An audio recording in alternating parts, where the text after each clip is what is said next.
Thank you, everyone, for joining the Town Hall to discuss Grand River Transit's business plan. We're here to walk you through the progress we've made on our conventional bus and train business plan, MobilityPLUS and Kiwanis Transit business plan, and the Township Transit strategy. My name is Pat Morabito, the Manager of Marketing, Communications, and Customer Service with Grand River Transit, and I'll be your host this evening. The region is situated on the lands within the Haldimand Treaty of 1784, a formally ratified agreement acknowledging 6 miles on either side of the Grand River as the treaty territory belonging to the Six Nations of the Grand River. The region of Waterloo serves as an area within the traditional territories of the Anishinaabe, the Channottan, and Haudenosaunee peoples. This territory is within the lands protected by the Dish with One Spoon Wampum. We acknowledge the enduring presence, knowledge, and philosophies of Indigenous peoples. We acknowledge the continuing accomplishments and contributions Indigenous peoples make in shaping Waterloo Region. Today, we're going to go through some of the detailed proposals within our business plan. Some of this can be quite technical, but there will be time for questions at the end. Neil Malcolm will get things started. Neil, over to you. Good evening. Thanks, Pat. And thank you, everyone. Welcome. Thank you for joining us this evening. My name is Neil Malcolm, and I'm the Acting Director of Transit Services with Grand River Transit at the Region of Waterloo. I want to thank everyone for taking the time out of their evening to learn more about our business plan process and for getting involved. So thank you very much for being here and being an active participant in the discussion and providing feedback. Through the summer, we received a lot of feedback from staff, customers about what we're doing well and where we can do more, where we can improve. So the team here is excited to share these proposals. We want to see what you think, and we want to hear what you, if you have comments about them or feedback on what we present tonight. With your help and ideas, we can move transit forward over the next 5 years and beyond and well into the future. Next slide, please. So we have several people tonight that will be presenting pieces of the business plans. Blair Allen, Pat Morabito, myself, also Doug Spooner, Acting Commissioner. Just recognize him as part of our team here forming the business plans. Specifically on the conventional bus and train plan, we'll hear from Kevin Marshall. On the MobilityPLUS and Kiwanis Transit Plan, we'll hear from Ben Singer. And on the Township strategy, we will hear from Adam Fraser and Chantel Thompson. So lots of great information and content will be provided tonight from these presenters. And on the next slide, so the business plan is about how we'll make transit easy and the easy first choice for people in Waterloo Region. So as I mentioned, it's made up of the 3 different pieces: the conventional bus and train plan, MobilityPLUS and Kiwanis plan, and the Township strategy. The guiding principles for the GRT business plan include some key considerations for future service improvements. And the 3 key areas are, simplicity, the freedom to access destinations when needed and desired, and value for time and money. So make it simple. Frequency and speed, all day, everyday frequent network towards 10-minute service or better on our core network. And also customer-focused innovation. We want to respond to riders and stakeholders and regional priorities. So these are the keys to think about as we go through the plans and how we're trying to make Grand River Transit, an easy and enjoyable way for people to get around the region. So now I'll turn it over to Kevin to kick us off. Thank you, Neil. My name is Kevin Marshall. I'm the project manager for the region's bus and train component of the GRT business plan. Just a little recap. The project purpose for the bus and train plan is to guide transit investments to help achieve the region's commitment to community climate action, respond to growth, and align GRT services, policies, and programs to the region's strategic plan. As mentioned, we're going to go into a fair bit of detail on this, but we do want to take a moment to talk about what we heard and some of the great ideas we've heard to date. So during the first phase of public consultation over the summer, we had over 1,000 residents and visitors engage at stations, neighborhoods, and events and online that GRT had hosted. A lot of the ideas, some of the key themes we heard are identified here. Things like focusing on transit accessibility and equity. Transit needs cross our municipalities for intermunicipal trips across the cities, and actually for the importance of their township connections as well too, both for the core network and then expanding services beyond. This ties into some other pieces, including off-peak and weekend service, enhancing our stop and station infrastructure, and the big piece here is increasing service for new and growing communities. And with that in mind, when we look at our schedules and our service and growth, looking at how we need to consider reliable overnight transit service. And finally, more frequency on key routes across the network was something we heard loud and clear from people across all of these different channels. Neil touched on this, but as part of the plan work, we've been drawing on the region strategic plan priorities, technical reviews, and our public consultation to help build out what we consider our 5 strategic priorities for the conventional bus and train plan. So some of these cross across all 3 components of the plan. Some of them are a bit more focused or nuanced than some of the elements of the bus and train plan, but you'll see a lot of common themes across everything we talk about tonight. The idea of frequency, speed of transit, that idea of customer-driven innovation, once again, coming loud and clear from what we're hearing from the public as we engage, strategic new coverage, and again, making transit as simple and intuitive as possible. So with that in mind, I'm happy to introduce the transit investment priorities of the bus and train plan.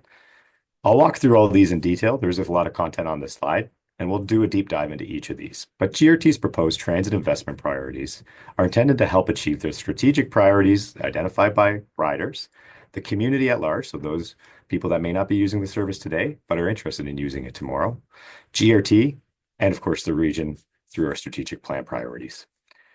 So these are captured in these 5 investment priorities, and you'll notice the symbols on the right line up to those key themes I talked about earlier of frequency, speed, innovation, strategic coverage, and making the network simple and intuitive. You'll see that each of these priorities that we've identified helps achieve more than one of these key themes. To go through these, I'll go through these all in order, but really quickly, we have frequent transit network, strategic new coverage, consistent schedules, highway express, and an overnight network. So let's take a minute or two to dive through each of these in a bit more detail. I'll start with the frequent transit network. This involves what we're proposing here is a 10-minute frequency weekdays from 7 a.m. to 7 p.m. and 15 minutes frequency during all other times. The map on the right shows conceptually what key routes will be part of the frequent transit network. And what you'll see is that we're proposing 16 routes to align with 301 ion LRT frequencies. So this is fairly transformative for our network. We're looking at moving away from a frequent central transit corridor to truly a network of bus and train high-frequency service that connects our key terminals and stations and helps improve transfers across the 3 cities to help improve connections across Waterloo region. We estimate that through these proposed changes, riders will save an average of 6 minutes in wait times during peak hours and 8 minutes during off-peak hours through those improved transfers and higher frequency service. Moving along to talk about strategic new coverage. So often when we go out in the community, we hear about improving frequency and then also how we can serve new areas. So this plan has proposals to how we can better serve new areas of the community or serving existing areas better. So new routes and route adjustments will be introduced to help improve GRT's coverage of new areas as the bus fleet grows. So riders will gain access to new or improved services on key corridors near their neighborhoods and their workplace. We have a few focus areas that I'll show on the next map. This includes the Cambridge industrial areas, Southwest Kitchener, North Waterloo, and we'll focus on serving new growth areas, streamlining routes on major corridors, and reducing overlap in coverage where applicable, serving areas with high equity need and responding to ridership demand.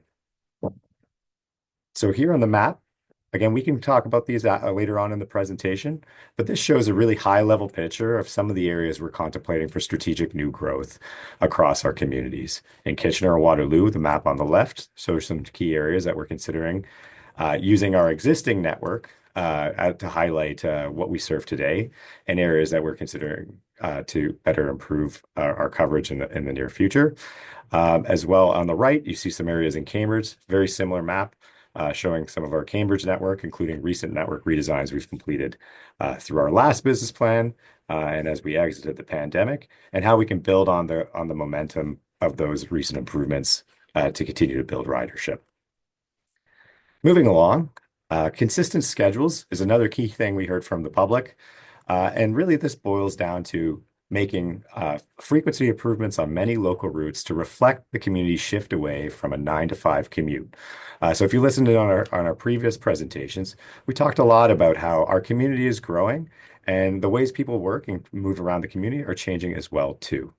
So GRT will focus on time-based equity improvements. This includes improving our evening schedules, looking at new and improved weekend service on many routes, and then again, more consistent schedules all day during the weekday as GRT's bus fleet grows. So riders will enjoy more consistent travel times and improved transfers all day, every day. Moving along, some of the things we've heard some excitement about online include our proposed Highway Express. So the Highway Express is a proposed limited stop, what we're calling Super Express service that connects the Tri-Cities. This one-seat ride provides a 15-minute, all-day, all-week service. We're looking at 4 stops with connections at each of those stations to serve each community across Kitchener, Waterloo, and Cambridge. Travel times become more competitive to the car and rideshare for those intermunicipal trips. So again, something we heard loud and clear through our public consultation. When we look at getting across our cities, what can we do and how can we leverage the existing assets in our community, such as the highways, to make transit more competitive? So service for this service is intended for some key rider markets, including intermunicipal commuters, as I mentioned, as well as industrial shift workers. So we can connect to key local services or industrial trippers to get them to where they need to go throughout the day. Another key piece about the Highway Express is when we consider our future plans for Stage 2 ION and consider projects such as our future Cambridge to Guelph passenger rail. A lot of this business case depends on a good ridership growth, and something like the Highway Express helps support those longer term projects and helps demonstrate the existing ridership potential in our communities. And the thing that I'm really excited to talk about is that riders will get more time back in their day. When we think of transit freedom, this is a main message we hear from riders today and why people are considering taking trains in the future. How can I get time back in my day outside of the car or outside of transportation? And what we're looking at here is potential time savings of up to 35 minutes between Cambridge and Waterloo trips. I'd like to take a moment to talk quickly about our overnight network proposal as well too. The idea here is to introduce 24/7 bus service on some of GRT's busiest routes. So on some of those core routes, we're looking at 30-minute service. Preliminary proposed routes are shown on the map and listed on this slide. This includes some industrial trips to support 24/7 shift work, something that helps supports the region and local municipal economic development strategy goals as well too. A main message here for riders today and tomorrow will be that they'll have transit options all night long throughout the week. And when we think of overnight service, one thing we've heard from riders and our operators is how do we ensure safe trips for transit riders and operators? So that will include some considerations for operational adjustments to transit security to make that more appealing and user-friendly for anyone traveling, regardless of the time of day. I'd like to hand it over now to Ben Singer, who will spend some time going through our MobilityPLUS and Kiwanis transit plan. Take it away, Ben. Thank you very much, Kevin. So good evening, everybody, and thank you for joining us tonight. So now we're going to take a look at the MobilityPLUS and Kiwanis plan and how we're looking with the progress on that one so far this evening. So just to recap again about the purpose of this particular plan. So this was to guide the improvement and expansion of specialised transit services within Waterloo Region. So a lot's been going on, similar to the other plans that we've had going on, and we've been doing a lot of engagement, similar to what Kevin was going through with the bus and rail stuff. So we've had a lot of fun. So we've been talking to a lot of people and getting a lot of feedback. So who do we engage with? A lot of people. So people with disabilities that use MobilityPLUS and Kiwanis, so regular users currently. We also spoke to people with disabilities that don't currently use the service, but would be interested in doing so. We also spoke with members of the Specialised Transit Services Committee, caregivers who support people with disabilities, and also lots of service organisations within our region who serve people with disabilities. Now, we got some really good feedback come through, and we heard a lot of messages, and just to kind of summarise really as to the main themes that we heard coming through. So generally speaking, customers are satisfied with MobilityPLUS services overall, and they feel that the service does allow customers to feel independent and confident and to get about their day-to-day lives as best as they can, which is great. Customers also shared with us quite well that they have good experience with the operators and dispatchers, and they feel there's a real good feeling there, which was wonderful feedback to receive. We also heard that there's a growing demand for MobilityPLUS service, and that we at GRT are facing challenges in meeting the demand for those trips. So that came through quite strongly as well. Some other things we heard, customers would like the ability to book more trips online and to have more online flexibility. But also the customers are unhappy with trip lengths and drop-off time. So that came through as well. And finally, one of the themes that we heard was that customers do sometimes feel rushed when boarding the vehicles, and feel that that process is a bit more transactional as opposed to comfort and ride quality.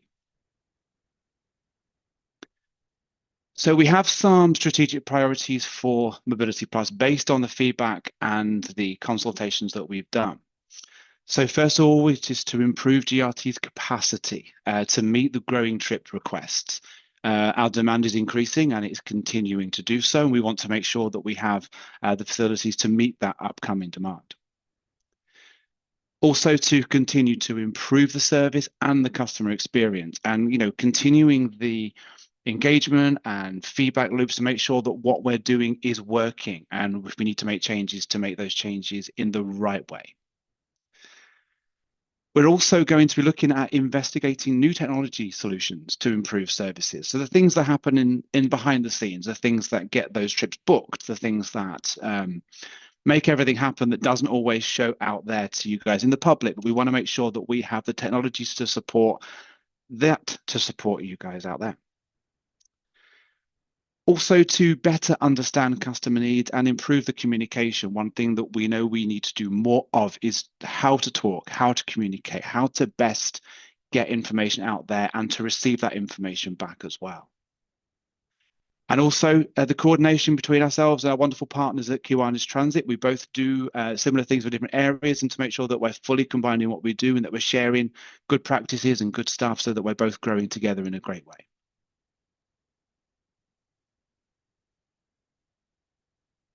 Perfect.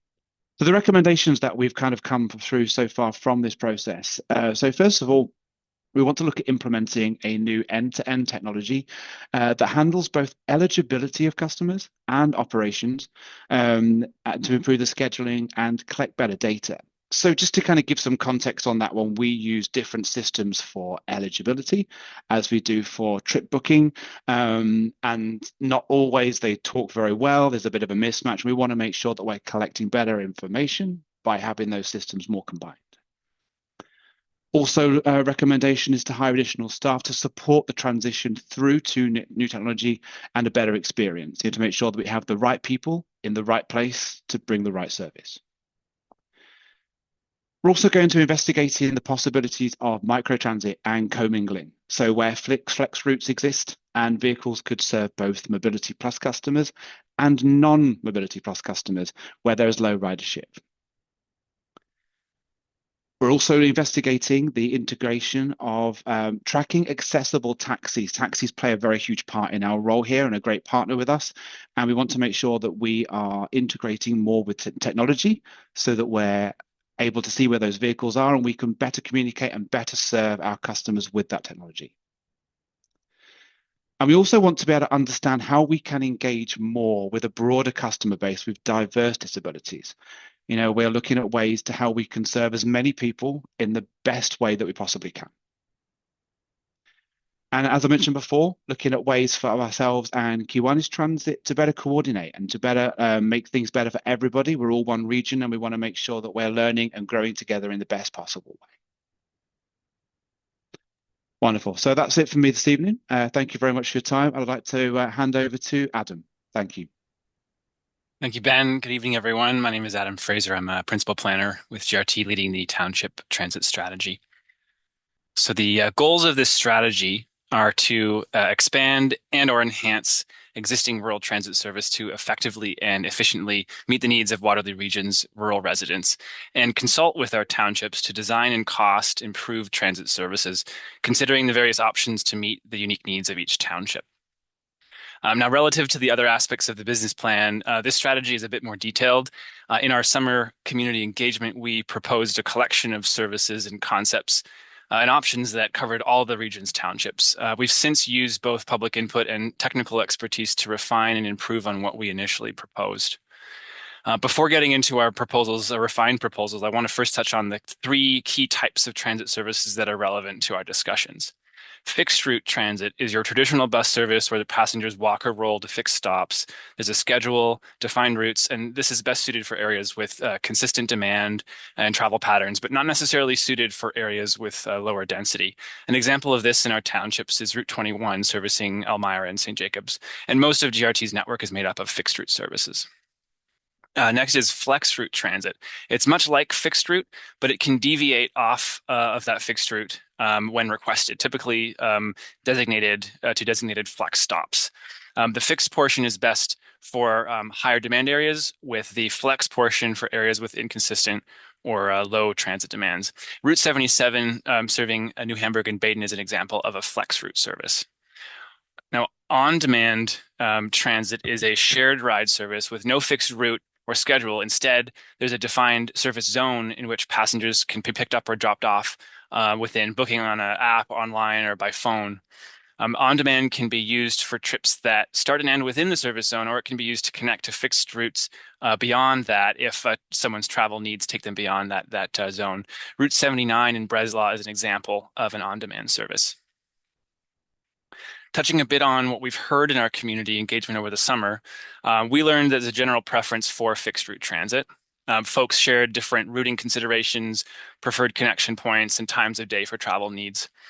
We learned that residents in townships with existing transit service, so right now that's Wilmot and Woolwich, were more willing to use an on-demand type service. There's a desire for more transit service from some folks, while others expressed a concern that introducing transit might negatively affect a community character. Now let's look at some of our proposals that we've refined here, starting with Wellesley. In Wellesley Township, we're proposing a fixed route connecting the village of Wellesley to Conestoga Station via Cross Hill, St. Clements, and Heidelberg, which would come every 90 minutes during weekday mornings and afternoons. This means traveling from the village of Wellesley to Conestoga Mall would take around 40 minutes with additional stops along the way. On-demand transit in zones 1 and 2 would cover the rest of Wellesley Township. On-demand service would cover weekday mornings and afternoons as well. Note that these zones and other on-demand zones we're looking at don't necessarily follow township boundaries. Rather, they're based on travel patterns. Looking at Woolwich, there's a few areas to look at here. For Breslau, we're proposing a new fixed route connecting Central Station in Kitchener to Sports World Station via Breslau and the region of Waterloo International Airport. This service is proposed to come every 30 minutes, operating all day, 7 days a week. The existing Route 79 on-demand travel zone would then be resized to really focus on sort of proper Breslau and support connecting to the proposed fixed route. For Elmira, we're proposing an on-demand service covering the entire community. This would allow anyone in Elmira to get where they need to go in town or to connect to Route 21 or other available transit services. And this would operate weekday mornings and afternoons as well as Saturdays. On-demand transit zones 1, 6, and 7 cover the rest of Woolwich Township for weekday mornings and afternoons with connection points to other parts of GRT's network at various locations. Next slide. Looking at Wilmot. In Wilmot Township, we found Route 77 is generally functioning quite well. We're proposing to convert our most popular flex stop, Forest and Hinks, into part of the fixed route. There's a desire for expanded service hours, and we'll continue to monitor route performance to see when that would make sense. Some of the more common interest is for later evening, weekday evening service and weekend service. We identified an opportunity to improve technology like real-time vehicle location information for a better customer experience. And here, on-demand zones 2, 3, and 4 cover the remainder of Wilmot Township for weekday morning and afternoon service with a number of connection points, again, along the existing Route 77, as well as the proposed Wellesley fixed route. Next, looking at North Dumfries.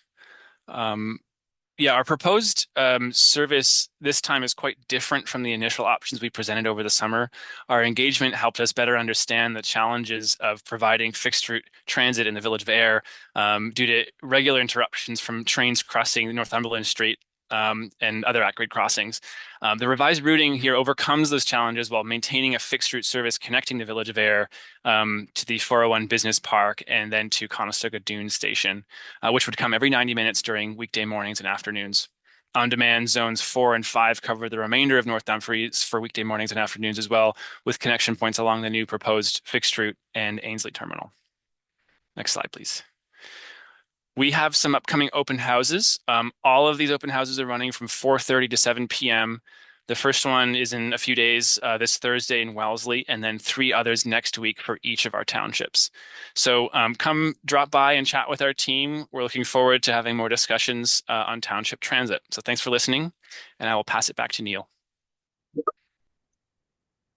Great, thank you, Adam, and thank you, Kevin, Ben, and Adam for the detailed presentations and providing all that information. That was great. Thank you all. And again, thanks to everyone for attending tonight. It's really wonderful you took time this evening to join us to talk about transit service in the region of Waterloo. Just a couple next steps, and then we'll move on to the Q&A. So again, we're really excited to bring what we heard over the summer during our previous public consultation, bring it back to you tonight and over the next few weeks and gather more feedback. And so what are we doing next? So we're really, based on feedback we're getting tonight, and again, over the next few weeks, we'll be refining our strategies on, GRT's transit investment priorities. And then we'll be looking at, the 3 plans you heard in detail about tonight, the Township strategy, MobilityPLUS and Kiwanis, the conventional and the bus and train plan, looking at those along with our technology modernization plan, the financial model, and of course, a fare strategy. And we'll combine those all together into a detailed Grand River Transit business plan. And we'll present the business plan to stakeholders, the public, staff, and to Regional Council in winter 2025 for review and hopefully finalization. So again, thank you for attending. Looking forward to the Q&A, and I'll turn it back to Pat, I think, for the next step. Perfect. Thanks, Neil. Thanks, everyone, for presenting. Quick note for anyone who's newly joined, you could put your questions and comments in the Q&A tool or raise your hand, and we'll give an opportunity for you to ask your question. Feedback is collected through the survey tool, which is posted in the chat. So without further ado, why don't we dive in to some questions? We'll go through the Q&A first here. So the first question here is, are there any plans for articulated buses, perhaps along the Route 7 or 8 and 12 routes? Neil, do you want to take that one? Yeah, thank you, Pat, and thanks for the question. Certainly we all agree that there's a number of our routes within the network that could use articulated buses, so 60-foot vehicles instead of the current 40-foot. Think of some of our core routes around universities, Route 7, 12, and 8. Some of them are very busy and could really use the capacity that an articulated bus would create. So a few things we're still looking at is, propulsion type for vehicles. We're still continuing to look at hybrid buses, diesel buses, and looking at our electric bus pilot and what is the best propulsion type for an articulated bus. And it's still a little bit unclear through the industry where we'll land exactly on what propulsion will be for a 60-foot bus. But also, now that we have the Northfield Transit Facility where we can park, store, and maintain articulated buses, we also need to work on some of our stop amenities. Not all of our bus stops, or not many of our bus stops, are set up to handle a third door and a 60-foot bus. So we want to continue to work on investments that will help make stop amenities even better for a bus with 3 doors when we get them into the system. So they're still on the roadmap, still in our plans going forward. Don't currently have any in the immediate order plans, but they will be coming at some point in the future, I believe. Perfect. Thanks, Neil. All right. Next question. This is a 2-parter. Bus 5 needs both greater frequency and reliability. Was this route considered? And we mentioned at the beginning of the public consultation, suggested stop infrastructure improvements. Will there be any investments like heaters at bus stops? Blair, over to you. Yes, thank you. Yeah, for the Route 5, it wasn't identified as high priority, but we are taking suggestions and we move forward for all of our stuff over the life of the plan. And we are looking to make that route more consistent for all-day service, such as Sunday service. And as a sort of a key east-west corridor for the Route 5, and improving frequency across the entire network, it is something that long-term will be considered. We're looking at all of the different routes like that. The other one, in terms of the infrastructure and heated shelters are something that is a good amenity. However, it is a fairly pricey one, and we do look at using it in the key locations. So it's something that we will consider in the appropriate locations. And again, if people have suggestions, please include that within any of your comments as you're making them on the Engage Waterloo site. That will help us as we evaluate things moving forward. Perfect. Thanks, Blair. Okay, next question then in the Q&A. With last year's ridership surge making GRT only able to increase service in limited ways and rethink how it retired buses, where will the extra buses come from during the day for the frequent transit network? Neil, to you. Oh, thanks, Pat. Yeah, another good question. So we continue to review our fleet, and we have a procurement strategy where we like to procure replacement vehicles on a 14-year life cycle for our current fleet. And of course, then as we get budget approvals and regional council approval for additional service, we procure new buses that add to the fleet to deliver that new service. So we're currently going through a review of the propulsion type for those vehicles. We've been ordering hybrids, still doing electric pilot, but now we're looking at all propulsion to see what vehicles can we acquire through a regular procurement process to make sure we have enough buses in the fleet to replace aging buses, but also add buses where necessary and approve to have that level of service. We're also looking at other procurement through Metrolinx and other models where we could look at not just ordering the buses directly through a procurement process to the manufacturer, maybe linking with other agencies and through Metrolinx to procure in a joint strategy. So we continue to look at all options to see how best to procure vehicles at the right price to have the right fleet size to serve the community. Thanks, Pat. Perfect. Thanks, Neil. Okay, continuing on. Next question. When you say reducing overlap coverage, I'm worried that would make the network less healthy. How is connectivity between different lines prioritized in decision making? Blair, over to you. Thank you. Yes, in saying that, we aren't looking to not have good connectivity between the routes. In fact, that's one of the goals of this, is to improve our connectivity between places. What we don't want is overlap in the sense of is redundancy that doesn't help our customers overall, when we can more effectively create corridors with high frequencies and provide the more direct service. In terms of priorities and looking at connectivity, part of what we will look at, and we typically look at, is what are the origins and the destinations that people have, and how can we best move the most customers between these places most effectively. So that would be part of what we would do within our connectivity, and trying to create a truly integrated network that improves people's ability to move around and shorten their trips in as many ways and as times as we can. Perfect. Thanks, Blair. All right, next question, continuing on. What are the expected customers for the Highway Express bus? It seems like a suboptimal route for people who live in Cambridge but go to school in Waterloo. And I don't know whether there are many people who live in North Waterloo and work in the industrial park close to Sports World. Kevin, over to you, please. Well, thank you. It's a great question. I think I'd kind of take a zoom out a little bit to help answer this. The Highway Express, as a standalone piece, really is something that we have to take a look at what we're proposing for some of the other elements of our priorities that we discussed, particularly the frequent transit network. The Highway Express, in a lot of ways, is an additional overlay of that frequent transit network plan.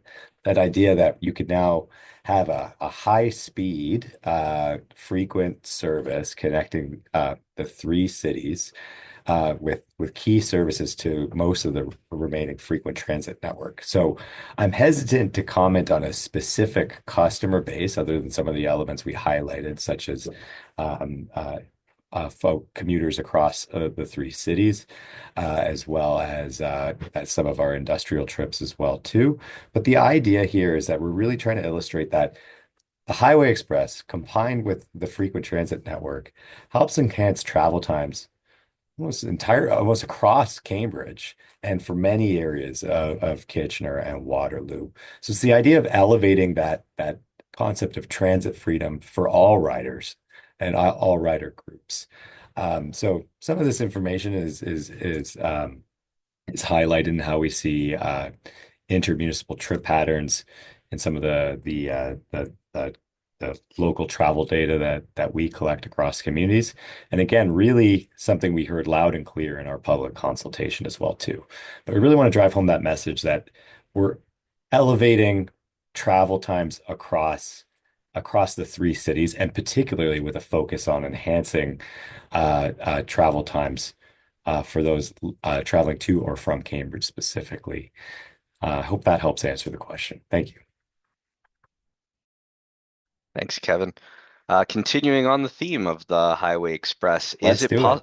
is it possible to have a connection to Kitchener on Victoria with the Highway Express? So, Kevin, back to you. Yeah, great question. I think one of the things I should have commented on when we started this was, everything the maps we've shown here today and the proposals, as Neil and Pat mentioned, we're in the middle of our consultation. We want to hear that we're on the right path. One of the key things we're trying to do is to balance that notion of speed of service. We also want to balance connections that have comfortable passenger facilities and capacity for enhanced uh, uh, uh, services to make it possible to connect through. And when we come to speed, we're trying as much as possible to keep that in mind with this limited stop service. Having said all that, we have an open public consultation, and this is exactly why we're having this discussion tonight and highlighting these projects and proposals to you now to let us know, are we generally on the right path? And if so, do you have any ideas that we should be considering or to include in our final proposals? So by all means, I encourage those on the call, if they have some ideas, we're happy to consider that in our final plans, and we're excited to show you where we land in the new year. Perfect. Thanks, Kevin. Next question. What does operational adjustments for transit security mean? Kevin, back to you. I think this is still me. Yeah, no, thank you. Very good question. I think broadly speaking, it's not just operational adjustments for transit security. So for those that might be aware, we do have transit security teams that support our operations all day. We also have a back-end dispatch that makes it possible to operate our system throughout the day as well too. Recently, we just launched our late night loop, and as we start to move towards later night and overnight services. And when we look at that, we have to look at what that means for operations on the back end as well as front-facing, public-facing services as well too. So the idea, what we heard from public, through our consultation was, late night and overnight service would be ideal, but whether it's considering the stops or stations that are part of that network and making sure that when we look at how our transit security teams today and during the day operate, what we may need to duplicate for overnight service and maybe expand on too. So whether that's more checkpoints at stations and stops or other key transfer locations. And just making sure we have the appropriate back-end support with dispatch and others, that if there is an incident, that transit operators have the same rapid response that we're used to during the day as well too. So again, hope that helps answer the question. The idea here is that we're really just trying to highlight that overnight service we would do it with intentional care and consideration for what it means for a user boarding a bus at 3 a.m. To get home. Thank you. Perfect. Thanks, Kevin. The next question, how expensive is the proposed business plan? Neil, over to you. Oh, thanks, Pat. So the business plan is setting the stage for proposals to help us, set the stage for what Grand River Transit is trying to become or be over the next 5 years and beyond. So none of the costing of the proposal has been fully determined at this stage. Right now, we've got proposals on where we want to expand to new areas, upgrade the core network to more frequent service, talk about our fare strategy. So these are all elements of the business plan that will need to be looked at in terms of what it will cost, and then a timeline for implementation. Of course, we'll be taking to regional council a version of the final business plan in winter 25 for the review, feedback, and endorsement. But really, when it comes to the implementation, that'll happen year over year as we go through our annual budget process. We talk with regional council and the community about the level of transit service we want to have in the community or add to on that year. So really, it'll be a year over year process as we hope to build out this plan. These are the key pieces that we're trying to build, the network we're trying to achieve for the community. And really, it'll come down to those year over year budget approvals where possible and where approved by council to implement the service. Hope that answers the question. Perfect. Thanks, Neil. Next question, will the proposed enhancements changes generate positive revenue overall, or will they need to be subsidized? Neil, back to you for this one. Yeah, thanks, Pat. Certainly we want to recover some of our costs when we do so at the fare box. So today we recover approximately 40% of our operating costs with revenue from the fare box, and that's pretty good. It changes depending on the type of service we're delivering. So some of our core routes, Ion and some of the express routes, recover a higher percentage at the fare box, and some don't do as well in terms of some of the routes that have less frequent service or operate in more suburban areas. They just don't have the same ridership and revenue collection that some of our core network routes do. So as we roll out the services, I wouldn't expect that a transit service or a new route is going to collect a full cost recovery, but we do hope with improved ridership and people paying their fares that we will see a continued trend towards more cost recovery from the system. Although we wouldn't expect that the entire network is funded through cost recovery. Just we want to continue to have a good amount of recovery from the fare box that helps us improve the service and deliver more service over time in a really great way to help the community provide the service that we want and that the community wants within the region. Perfect. Thanks, Neil. Moving on. Next question. Earlier this year, it was mentioned in council that GRT was going to introduce credit card tapping and a phone app to work the way the Presto app does to buy product and put it immediately on the card, or even to tap the phone as the card. What is the status of that? Great question. I'll take this one. So Grand River Transit is currently working on a mobile payment app. This app would work independently of our current EasyGo app and would allow users to buy fare directly on their phone. This is planned to launch in early 2025, but there's no firm date on that launch at this time. There is no plan currently to use credit card payments to board a bus directly, but it is something that we are looking at on the horizon. Thanks for the question. Next question. What is the rationale for the bus to Waterloo Regional Airport? Passenger traffic at the airport will likely not grow much due to the lack of U.S. customs at the airport. Blair, want to take this one? Sure. And while the airport, obviously, the amount of traffic there is something that the airport themselves are the ones who will be more knowledgeable about. We work with them to look at the best way to service that for not only the passengers, but for the staff that work there, the various industries that are all in the area throughout Breslau as a whole, and the growing what's called the East Side Lands development, which is the whole area is slated for a lot more industrial and business park development around the airport. So the connections that we've started there with the two routes that connect through the airport are our first phase there. And it is seen as a growth area to that on the east side of the region. And the airport plans are anticipated to show growth in ridership over the years. And as they go, their timing for a lot of this, that will be part of it. And our growth in our service out there will help a lot of the people who are already looking to get out to that area.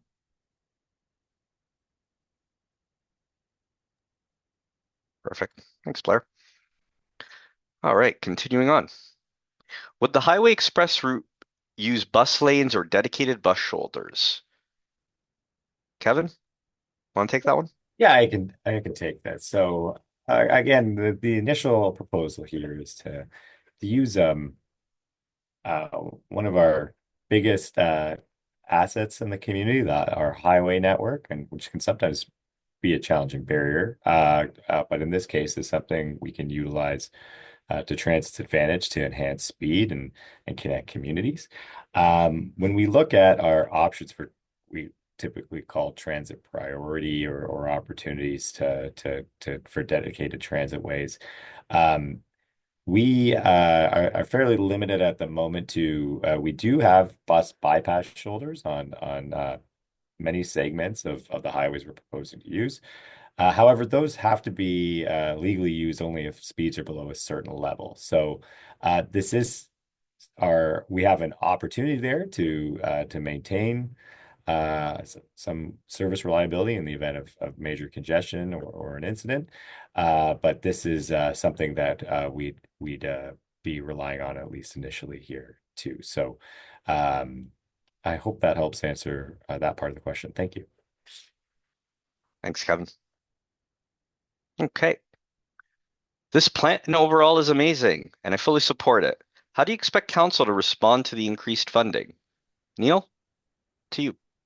Thanks, Pat. That's a great comment. I love to hear that the plan is overall amazing and lots of support, like great feedback. Thank you. Really happy to hear that. Again, so as staff, we make recommendations to regional council in terms of the level of transit service that we think is suitable for the community, what the community is asking us for, what they're hoping that we can deliver on in terms of transit service, with breadth of coverage throughout the region, frequent service, speed of travel, all these recommendations. Then, of course, it's up to regional council to work through the budget process, work through community feedback as well, and make decisions about the level of regional services that the region delivers. So it will be up to them to take the feedback and the staff recommendations and do a thorough review and discussion with the community about what level of service the community can afford and the region wants to deliver. So, and we're going through that right now with the budget 2025 process. And of course, if you have feedback on budget for 25, you can always come to an upcoming session of regional council budget review, and also through the business plan process in the years going forward. Always looking for feedback from the community on the level of service that you want to see out there in the community. Thank you. Thanks, Neil. All right. Question about the Route 6. Is the Route 6 getting more service? It's pretty busy. Blair, to you. Yeah, and that's like a lot of routes, what we will be doing. We are monitoring it along with all of our other routes for operational adjustments and consistent schedules. And as part of our network, we will see where we know where our heaviest loads are, and we will try and respond to that as much as we can within our operational plans and changes to our service levels.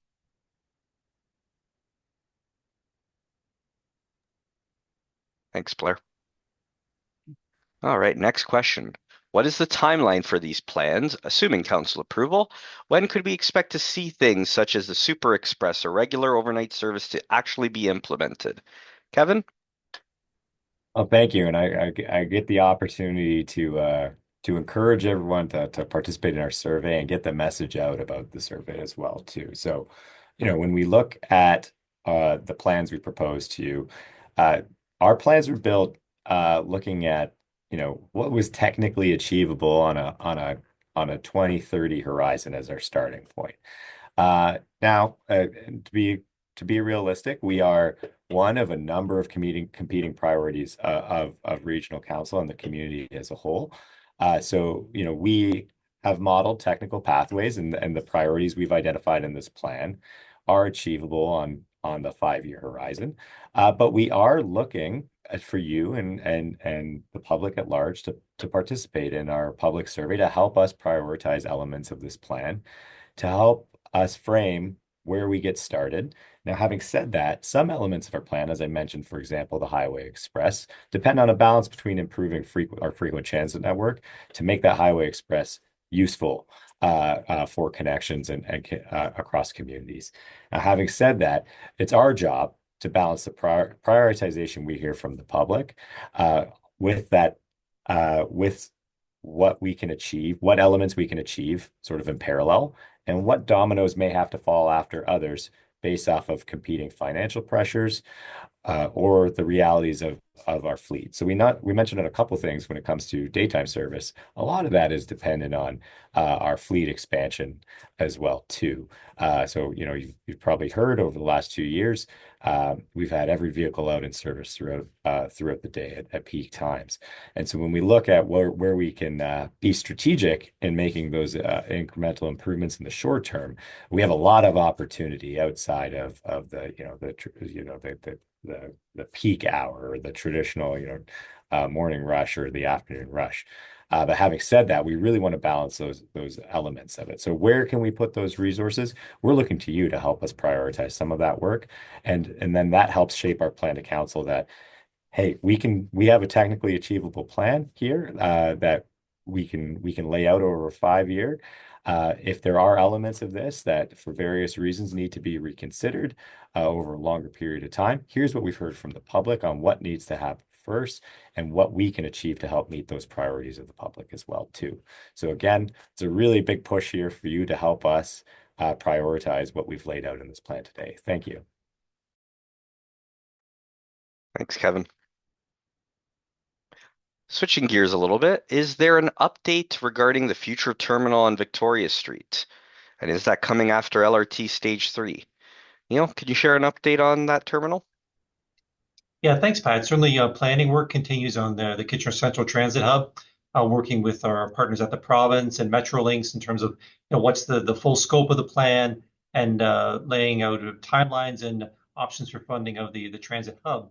So we know that more work needs to be done around the Victoria Street. That's coming in not too distant future. I think there'll be more work on that later this year into 25 about planning for the work on Victoria Street. And then there's some possible staging of the transit hub, but not yet to be finalized.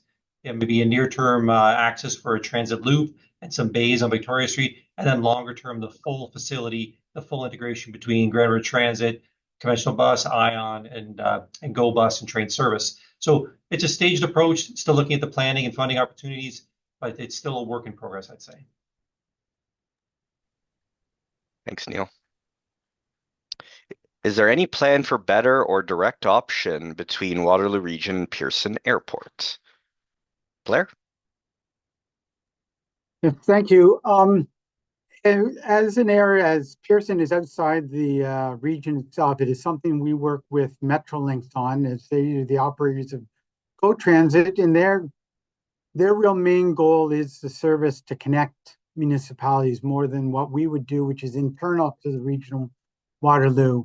And we regularly meet with them. We are on various committees with them and talking about the various issues. In the long run, one of the things that is happening is people may be aware that there has been land purchased for a Breslau GO train station.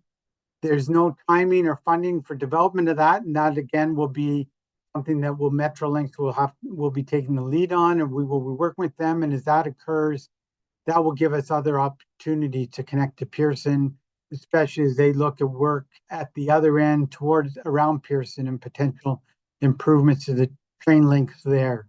But there is no specific timeline, although it's something we recognize the value in connecting these locations. Thanks, Blair. Okay, if the region gives us the budget, when will we go to 24-hour service? Kevin? Well, thank you. And I apologize if I sound like a broken record, but this is why we're here tonight. We wanted to show the ideas and our priorities, proposed priorities. As I mentioned, some of our proposals can be implemented with our existing fleet sooner. We are very much, though, looking for your help on how to prioritize these priorities that we've laid out. So with your help, we can help build the case for community-driven priorities, and then overlay that with our technical assessment on what's feasible.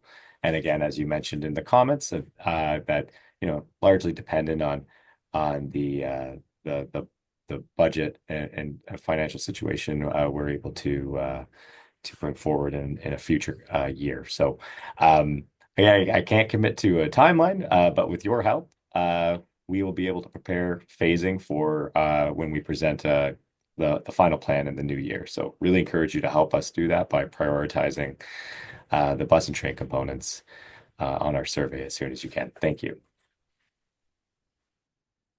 Thanks, Kevin. Okay. Let's do this next one. So when Go finally has hourly two-way service to Kitchener, do we foresee significant crowding on a Friday afternoon where 5 buses of people try to board at U Waterloo to get to the Go station at the same time, or the reverse situation where 5 busloads of people get off at Kitchener Go Sunday and all want to get on the Route 8 bus? Blair? Yes, thank you for that. And we do know that there's a lot of people who try to get between those points. And again, as GO train service improves and connections to the region and more frequently, that it's something that we will be working with again with Metrolinx to look at the types of service we have and how we may improve the connections to the GO trains.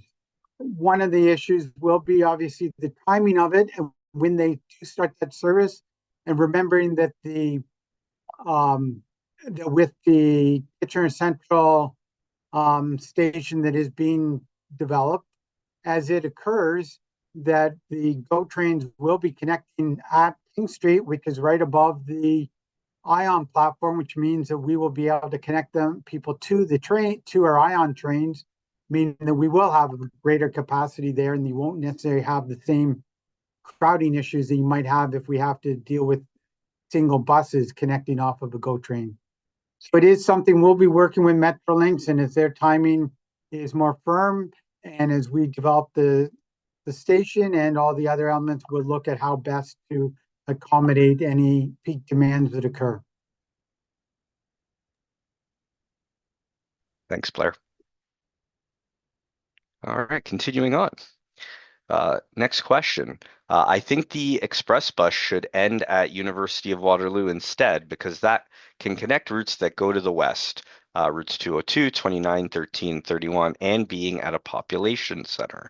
Kevin, over to you. Thank you very much. I'm excited, as everybody has been on the chatter we've seen online here tonight, but then also leading up to today's event on what the express service can and could be. And I think this is another one of those point you back to the survey, really encourage you to participate in it and give us your priorities and ideas.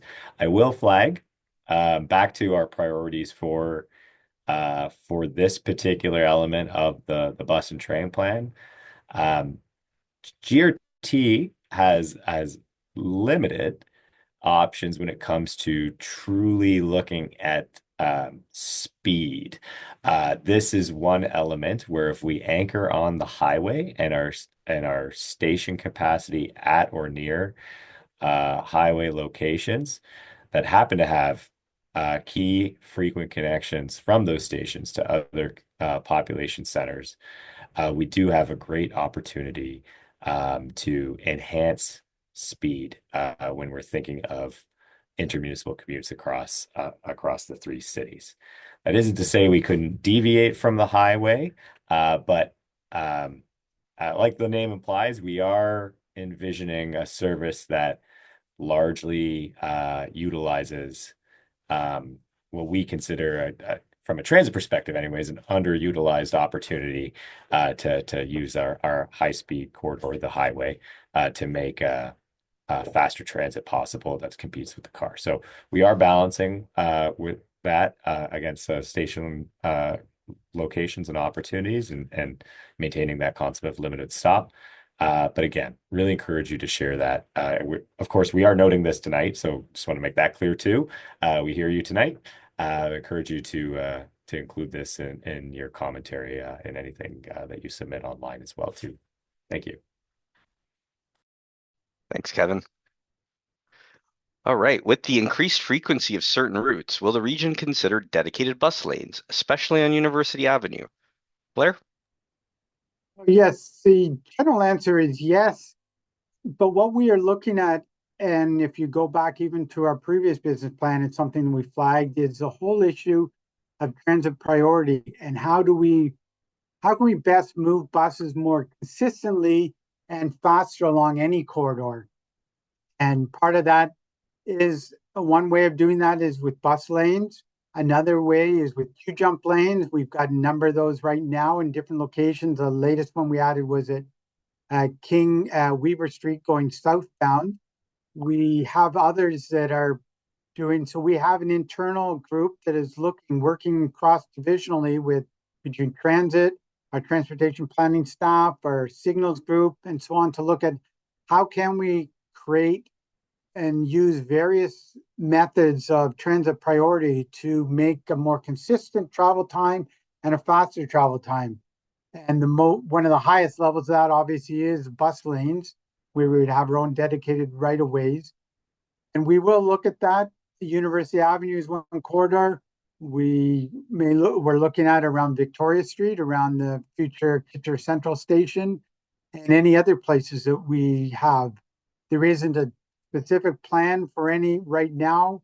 For the most part, the Victoria Street, we do have some plans that we are considering more immediately, but all those are things that will be considered through the life of this plan and beyond that. Thanks, Blair.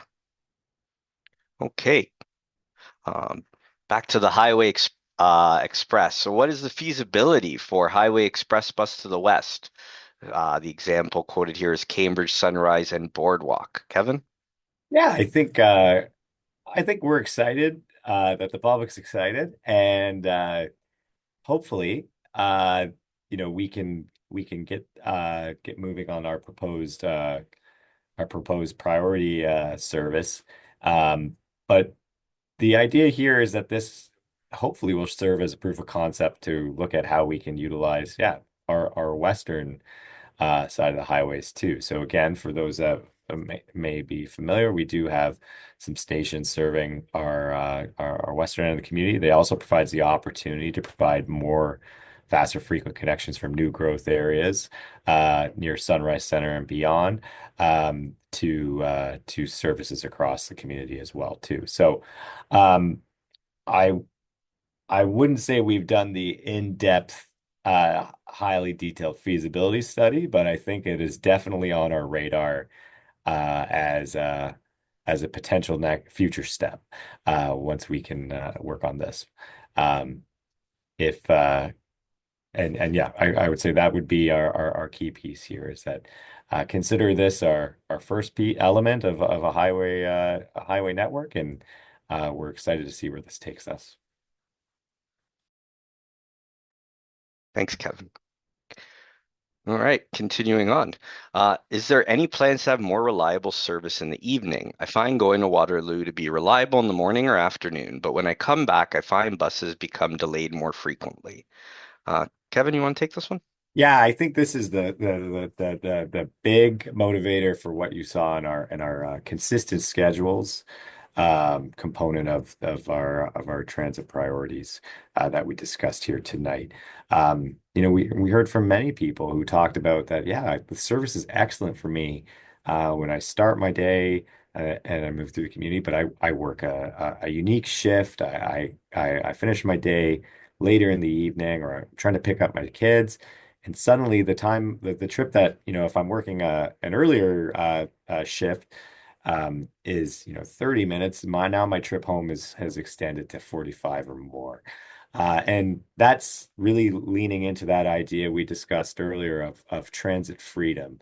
And one message we really want to get across was the idea that when we look at what transit can mean to a community, time-based transportation equity, that idea of time-based transit equity, that we can make your trip the same or very, very similar, regardless of the time of day, is something that we're particularly focused on. And so that's looking at, when we talk about consistent schedules, that is looking at some of the potential inequities and how our reduced service might be impacting those who need it, or how we've taking time away at certain parts of their day because of the, the limited amount of service that they might have available. So very much, yeah, that's the intent of the consistent schedules priority, is to look at how we can elevate or bump up services where we need it most in those, I'll call them shoulder times, or later evenings, or in some cases it's midday as well too. So that's definitely part of our plan.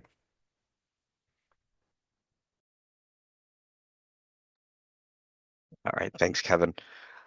So we've got a couple of questions here for Ion, so I'll just combine the two here. So one, when will you have Ion running every 7.5 minutes, improving from the current every 10 minutes? And related to that, is there any plans for adding an extra car onto the Ion? So great questions. I will take those. Currently, there are not any plans to add an extra car onto the Ion. In regarding to changes in frequency, so earlier this year we made some changes to frequency to ensure it was 10 minutes during our peak times, no longer reducing them to 15 minutes in the summer window. So our now standard time is 10 minutes. There are currently no plans to increase that frequency to 7.5 in 2025, however. Thanks for the questions there. Okay. Next question. I understand the competing priorities and ongoing consultation with council and the public will determine timelines. In an ideal scenario, will the overnight bus network be phased out like one route at a time and reach a full network by 2030? Kevin? Well, thanks for that. Yeah, I can appreciate there's a lot of interest in how quick and how fast we can get all of this online. Um, I would say it's somewhere in between. We can't really look at a single, implementing a single route, a standalone one year, and then kind of building out. I think what we've framed this as is you need a minimum core network to make that idea of useful transit possible. And that applies at nighttime too. Um, uh, a single line that may be close to your work may not be useful transit if it's nowhere near where you live. So this idea of a base network or a core network operating overnight is something that we need to consider taking a systems approach to looking at what we need to come online. What that might mean is we phase in certain elements or some of those certain trips or services to particular areas over time. But I would caution that we're not contemplating like a single standalone route in one year and then adding it, one line at a time over time. We'll be building out what I'll call our useful overnight network and then continuously improving from there. Thank you. Thanks, Kevin. All right. What is the best way that we as can advocate for this plan as transit riders? Kevin? Wow, that's a great question. And I think you're doing the first big step by being here tonight. Thanks for taking the time. We mentioned this earlier, but for those still on the call too, we really appreciate it. And it shows that you've got a lot of interest in this project. And we're excited too. These are a big step forward. We are one of the communities that have left the pandemic having one of the greatest problems in the world is people want to ride our network, and how do we build off of that network success and the great investments regional council and the community have made in public transit to date to make this possible. So I would say you're doing the great step. You're being here tonight. I hope you're hearing my broken record of filling out our survey. And the biggest thing you can do for us is to amplify our message. Get people to look at our survey, to see the information we have available, whether they love it or hate it. We want as many people in Waterloo Region to participate in this opportunity, because what's next is we build a final plan, and we want to be able to go out to the community and say, we heard from everybody. everybody had something to say on this plan. And it was our job to take everybody's ideas on what we shared in our last round and pull it together into something that was valuable, useful, both for our leadership, our decision makers, regional council, but most importantly, our riders today and our future riders tomorrow and the public at large. So please help us get the message out about this public engagement opportunity and just amplify all of our messaging that we put out online through social or what you see on in it tonight. Thank you. Thanks, Kevin. All right, next question. Specifically on University Avenue, it is planned to be reconstructed during 2026. Will Grand River Transit use this opportunity to add bus lanes then? I understand the answer around already working on transit priority across divisions, but I think this is a rare opportunity where GRT should prioritize a corridor that has 6 routes running through it. Blair? Yes, as you noted, and as I noted before, the transit priority along any of these corridors is something we're working on, and part of it has been designing improvements along University Avenue. We do not have specific plans right now to add bus lanes to it. It's a project that's actually it was designed over a number of years. And appreciate, even though it sounds like it's a long ways away, 2 years, there's a lot of work that goes into getting to that point. It's something that I will pass on to our designers and to the staff in transit who are working more specifically on this.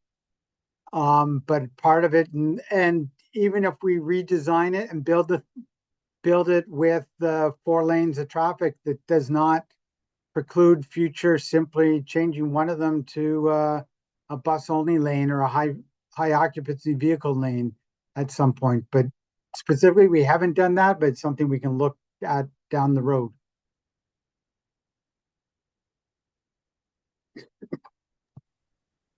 Thanks, Blair. Okay. I'm going to combine the next 2 questions specifically on ION. So the first one is, when ION isn't running and replacement shuttle buses they run at 15-minute intervals, I believe. Is there an option to increase the frequency to 10 minutes to match the ION's frequency, or to run additional Route 7 buses to handle some of the capacity? And related to that, is there work happening now to minimize winter weather and freezing rain on ION reliability? Great questions. I'll take this one. So first, in terms of winter weather and freezing rain, a lot of work has gone on improving the condition of ION in winter weather. So we had a pretty successful last winter.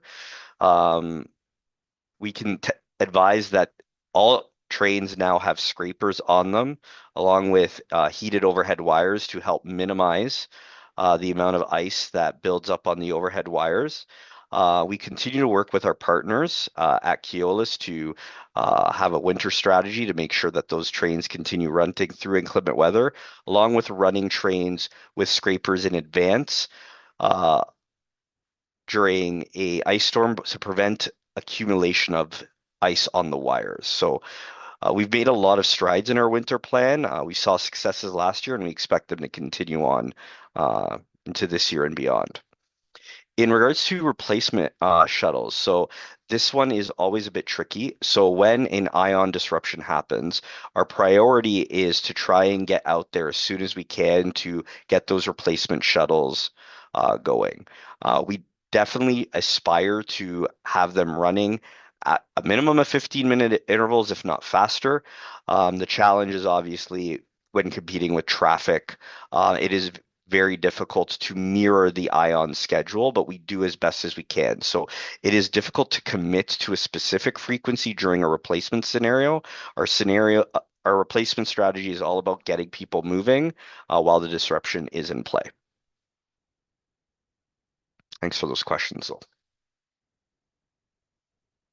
Okay, next question. Is the GRT focus towards more hybrid buses or electric buses?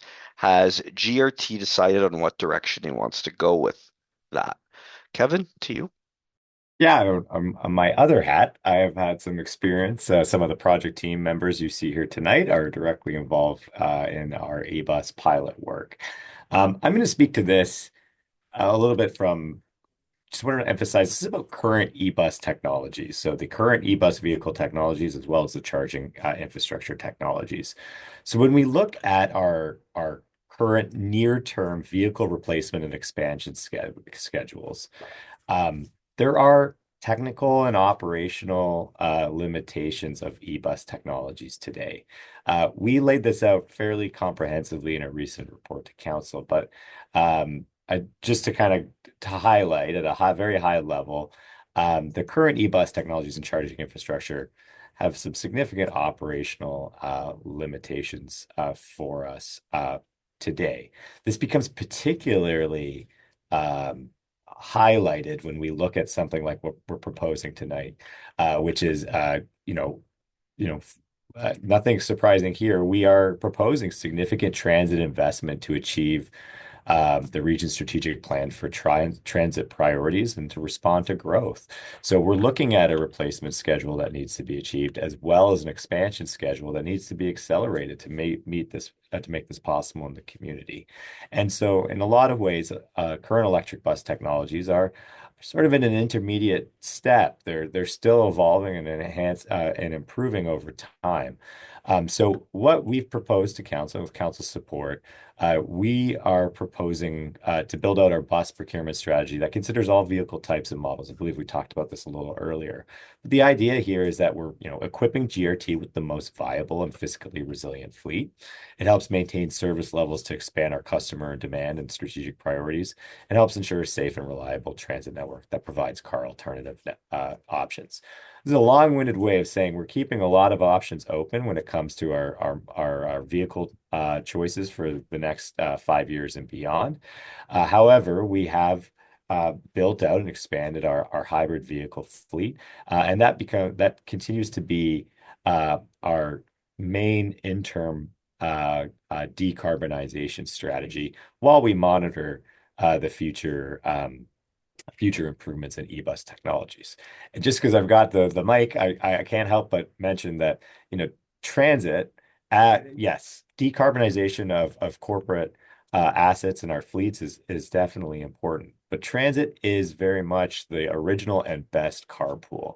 We're helping reduce congestion, minimize road widening, and we help limit sprawl by connecting and growing with care with our pieces. So regardless of engine type, GRT is preventing passenger vehicle trips and the related emissions. So over time, as we move towards a hybrid fleet, and then as zero emission technologies improve and enhance over time, our emissions per passenger trip continue to decrease. And as we drive up frequency and become a more appealing and competitive car, more people are sharing those emissions on every transit trip, which means we're reducing less overtime per transportation trip over time. Thank you. Thanks, Kevin. Before we continue on, just want to do a last call for any questions, specifically any MobilityPLUS or Township specific questions. We shared a lot of exciting details on those plans. We'd love to answer any questions the group may have on that. So last call for any questions. Type them in the Q&A tool. Okay. Are there plans for monthly fare caps as a replacement/complement to monthly fares? Kevin. Yeah, so I believe Neil, you mentioned earlier in the presentation, our next steps for the plan here are to look at financial modeling and a fares strategy. So when we consider our fares strategy, we are looking at many different options. This is sort of where we see the intersect of organization and our current fares systems, and then opportunities for what the public is looking for. So yes, the short answer is I think we're considering a number of elements of our fare strategy presented in the final plan. So thank you.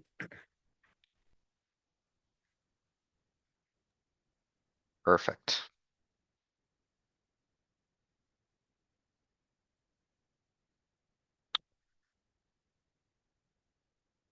Okay. I don't see any more questions here.